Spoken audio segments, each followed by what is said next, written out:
Hello ladies and gentlemen, this is SoFlo Josh and we're here at BMW of South Miami to film this 2025 BMW M240i xDrive for y'all. Now I want to give a huge shout out to BMW of South Miami for allowing me to film this vehicle. If you guys are interested in buying any BMW or even this one right here, make sure to go ahead and contact them and they'll be able to assist you. So underneath the hood lies BMW's amazing B58 inline 6 turbocharged 6-cylinder, producing 382 horsepower and 369 pound-feet of torque straight through an 8-speed automatic transmission to all 4 wheels, or you can option in a rear-wheel drive variant. So this is the 2025 BMW M240i. Now the chassis code for this model is actually the G42, and it's not the G87 that is the full-fledged M2, but with this model year, BMW has done an LCI for it. Now, what did they change? Well, it's actually very minute. It's mostly tech-based. An LCI is actually more tech-based now compared to prior generations where they do a complete overhaul of the front end, the headlights, this, that. But let's talk about the overall styling. So at the front, as you see, we do have the same kidney grille that launched with this model. It is the active shutter kidney grille, so whenever you are driving, they will open up, or whenever there needs to be more cooling into the engine, they will open up as well. The main thing to note about the 2025 model year is not only this paint, which is actually Zandvoort Blue that first launched for the M2, is actually this M badging on the lower part of the grille. That is to let you know that you do have the M Performance variant. If you were to look at a regular version of 230i, you would know that that is not a full-fledged M Performance variant. But as like I mentioned, the Zandvoort Blue, this is all new for the 2025 model year. It has actually changed completely. And then getting over here to the side, as you see, we do have a new wheel design. So these are the 19-inch wheel design. They have a gloss black with a machine finish up at the top portion, and then you still get the M Performance brakes right back there. You can either get them in blue or you can get them in red. This one actually pops really good against the Zandvoort Blue. We still have the exact same mirror caps, the M style finish where it's a winglet design, and then the overall side profile looks really good. I like this design of the M2, or the M240i I should say. Getting to the back, one thing to note as well with this model when you get the M Performance variant is that on the prior model years, this area right here would actually be gloss black. They've actually changed it to be painted now. So instead of having this gloss black material right here on the lower part of the exhaust system, it's actually going to be there now, which I get why they did it, to kind of distinguish the model years and the LCI variant compared to the non-LCI variant. But it actually looks pretty good in person, depending on the color you get, of course. Now you see we do have the xDrive badging right there, M240i badging as well, and then we have your BMW logo. With all the M240i variants, we do get this gloss black spoiler at the rear, and then the lower diffuser, as you see, finished in gloss black, and then you get 2 outlet exhausts right there. So let's go ahead and actually hear how that sounds.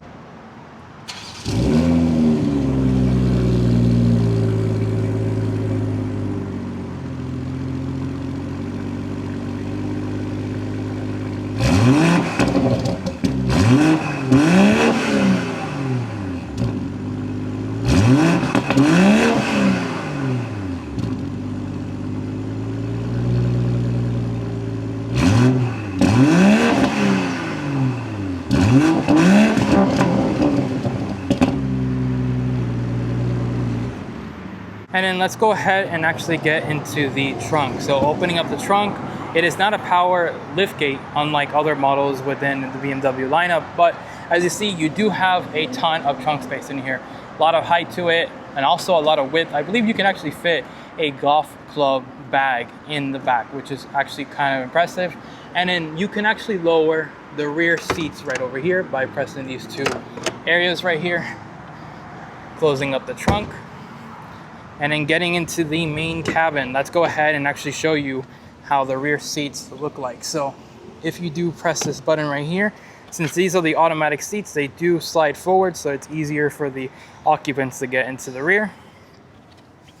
And as you see, we can just lower it just like that. And, well, depending on how the seats are, but you can lower it. It does have a little bit of a height to it when it comes to the seats folding downward, but that's to be expected, especially for a coupe model like this. Now let's go ahead and get into the rear occupant area.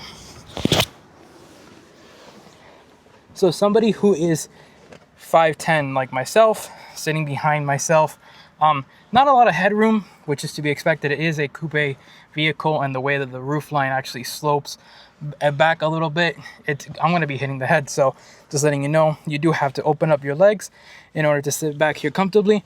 But anybody who's, you know, younger will be able to sit back here. You got 2 air vents right here, a little place to put your phone, and you even get a cup holder back here for the rear occupants, which is nice. You can open up the ski through pass area, so if you have larger items, maybe, you know, an actual ski, you'll be able to fit it there. But let's go ahead, tilt that forward and let that slide. So getting out the rear, let me show you how it is. You got this grab handle here, and then that's how you easily get out of the rear occupant area. But sliding the seat backwards, let's go ahead and talk about the door card area. So we're gonna have soft padding all across it. We get the nice M color wave right here with the blue, the dark blue, and then the red. You got your presets for your seat right here, door handle, door unlock, window switch gear, as well as your mirror control. It does have automatic folding mirrors, so whenever you do lock the car, it will automatically go ahead and fold. M sill plate right here. And then getting into the interior, as you see, let's turn it on and it livens up. You hear that beautiful inline 6 turbocharged engine. I love the B58. I think it's one of the best engines that BMW has ever created. Even though the S58 is actually another great inline 6 engine, for the people who cannot spend over, you know, 80,000, maybe 100 something thousand, this is the car to get. Now, like I said, the interior wise, we get a new flat bottom steering wheel that mimics that of what we saw on the 3 Series and the 4 Series, the M240i and the regular version of the M340i as well. You got paddle shifters back here, nice little switches here to control your media control as well as your cruise control. Really like the way that BMW has it right there.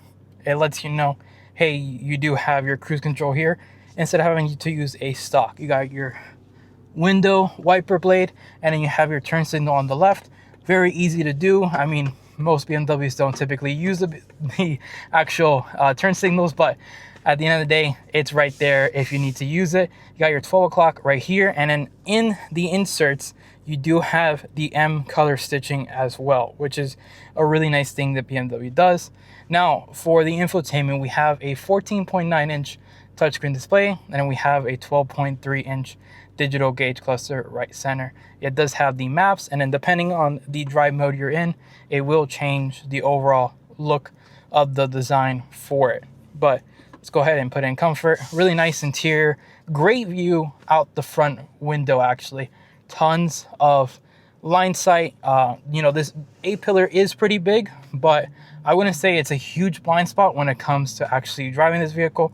I did previously drive a 230i years ago, and I didn't have any complaints when it comes to that.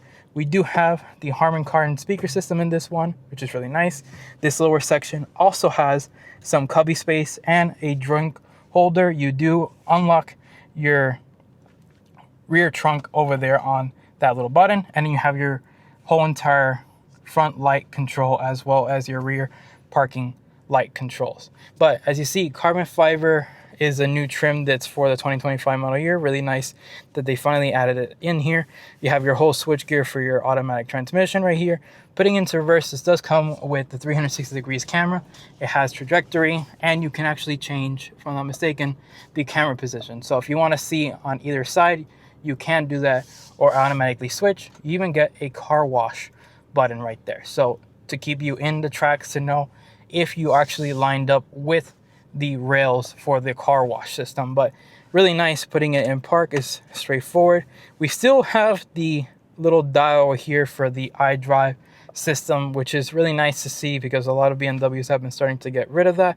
2 cup holders. You do have a USB regular outlet right there, and then you have a 12 volt right here. Phone wireless charging pad. You can close it up to hide anything you have there. Cubby compartment down the middle. USB Type-C charging right there as well. And then opening this glove box, it is lined with felt and it is also damp. But overall, the interior is phenomenal. I love the way that this vehicle feels. You know, even though it is a smaller vehicle compared to the, you know, the 4 Series as well as the 3 Series, I will say it feels really good in here. I don't feel claustrophobic whatsoever, which is a nice thing to feel in a compact vehicle. But with that being said, let's go ahead and take this puppy out for a drive. All right, so let's go ahead and turn it on and let's take it out for a drive. So like I mentioned, this is the famous B58 inline 6 turbocharged engine that BMW has been using for quite some time. This one makes 382 horsepower and 369 pound-feet of torque in this variant. Now, the M340i actually got a power bump for the 2025 model year. Unlike this one, it went up to 386, which is quite interesting that they decided not to put the 386 in this variant as well. But nonetheless, I mean, it is a pocket rocket. It's a fast car. All right, so we're gonna set off in normal mode.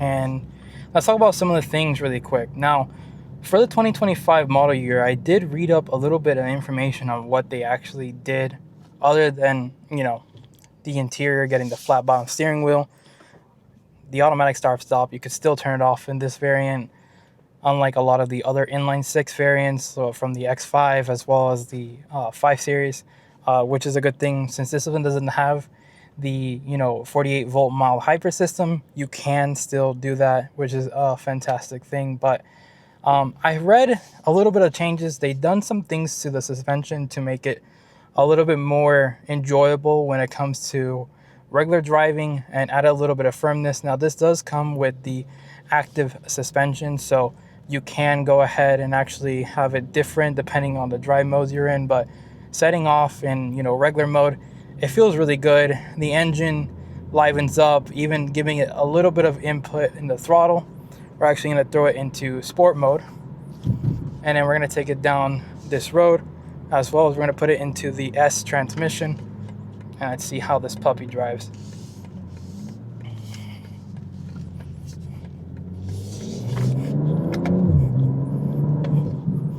Yeah, it hooks up really well, and since this does have the M limited slip differential at the rear, it's actually mitigating power delivery to either side of the wheel to make it a lot better and enjoyable around the curves, and you're not sliding as much around, which is a great thing. Really happy to see that they did that. And the brakes feel really good. I believe these are the 4-piston brakes. You still hear the pops. Now, I will note, unlike the M440i that I drove over here, there's no like added sound into the cabin, which is nice. I'm glad to see that BMW went ahead and did that instead of like adding it into the cabin. This is something that a lot of people complain about with the M440i as well as the M340i, that having that augmented sound in the interior just wasn't it. Like, you could feel all those like little burbles underneath the seat and stuff. It was all fake, you know, but it does have some a pop crackle in the exhaust system that has been around since the actual first model year of the G42. So that's a really nice thing that BMW still kept that, even though all these emission changing and stuff like that that's going on in Europe that affects this vehicle stateside. Really nice that BMW went ahead and did the absolute opposite. But let's give it one more push.